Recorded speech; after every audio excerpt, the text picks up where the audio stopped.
வணக்கம் எல்லா தமிழ் உள்ளங்களுக்கு இனிய காலை வணக்கம். இன்றைக்கு கிருஷ்ணாவுடைய தீர்ப்பு சரியான கவலைக்குரிய தீர்ப்பாக போய்விட்டது. வருகின்ற 16ஆம் தேதி திரும்ப ஒத்தி வைத்திருக்கிறார்கள். ஏனென்று சொன்னால் சில விஷக்கிருமிகளான் இதுக்கு காரணமாக இருக்கின்றார்கள். அது நாட்டில் இது என்னென்று செஞ்சுன்னா சில பேருக்கு சந்தோஷம்.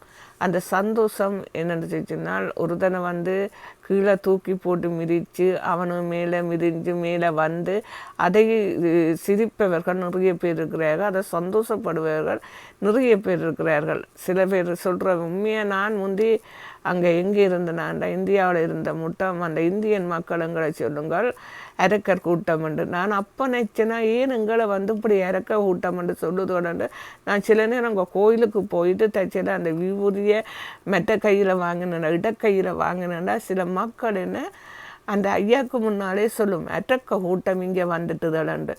அப்போ அரக்க கூட்டம்ண்டா என்ன சொல்லுங்க? அப்போ அது ஒரு இரக்கமில்லா கூட்டம். அந்த இரக்கமில்லாதவர்களை தான் அரக்கர்ன்னு சொல்கிறது. அப்போ நான் யோசிக்கல ஏன் எங்களை பார்த்து அரக்க கூட்டம்னு சொல்லுதோன்னு. அப்போ இந்த இரக்கமில்லாதவர்கள் என்று சொல்லி இந்த சில இலங்கை தமிழர்கள் இரக்கமே இல்லாதவர். சில பேர் நிறைய பேர் இரக்கம் உள்ளவர். அது எங்கேயாவது வாழ்ந்துட்டு போட்டோம் ஏன் நாங்கள் அதுக்கு தலைவிடுவான்னு சில பேர் விட்டுடுவார்கள். சில பேர் என்ன செய்கிறார்கள் என்று சொன்னால் அந்த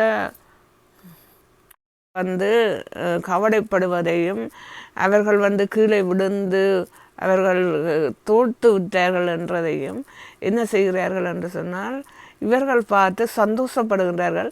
அதில் அவர்கள் ஒரு சந்தோஷத்தை அடைகின்றார்கள். ஏனென்றால் ஒரு போதையை குடித்தால் எப்படி இருக்கும், இவ்வளோ டேஸ்டியாக இருக்கும் என்று சொல்லி அவர்களுக்கு அந்த போதை கணக்கு தான் ஒரு ஆக்களை விழுத்தி அதில் ஒரு சந்தோஷத்தை காண்பது சில மனிதர்களுக்கு அது ஒரு போதை.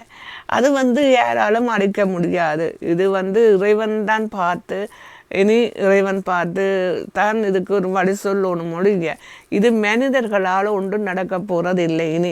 ஏனென்னா மனிதன் இப்படியும் கவிட்டு கொண்டே தான் இருப்பான்.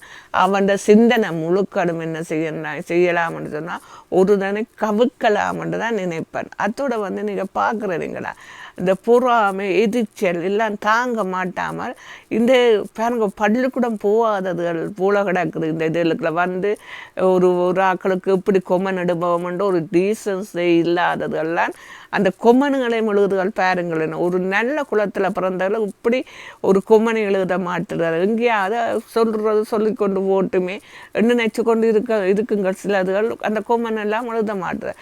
இதுகளை பாருங்கோ இந்த பள்ளிக்கூடம் போகாததுகள் ஒரு நல்ல ஒரு குளம் உள்ளதுகள் எப்படி கொம்மன் எழுதுகள் என்று பார்த்தீங்களா? இதுகளை பார்த்து கீழே உள்ளவே மெட்டவையும் பார்ப்பினோம். இந்த கொம்மனுங்களை கீழே உள்ளவே என்னடா இதுகள் எல்லாம் இப்படியான ஜென்மங்கள் எல்லாம் இப்படி வாழுதலா உலகத்தில். நன்றி வணக்கம்.